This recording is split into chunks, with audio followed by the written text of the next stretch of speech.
What you want to do is you don't want to hurt the little bugger's wings. Tell him, Moss. Yes, you don't want to hurt his wings. Yeah. What are we using here? We're using a little bit of Vegetable oil? vegetable oil. This is sticky mousetrap.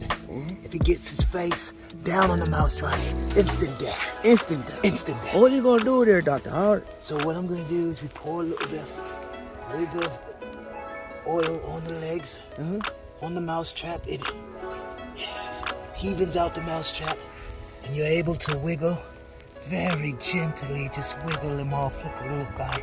He's tired. He's been wiggling all this time.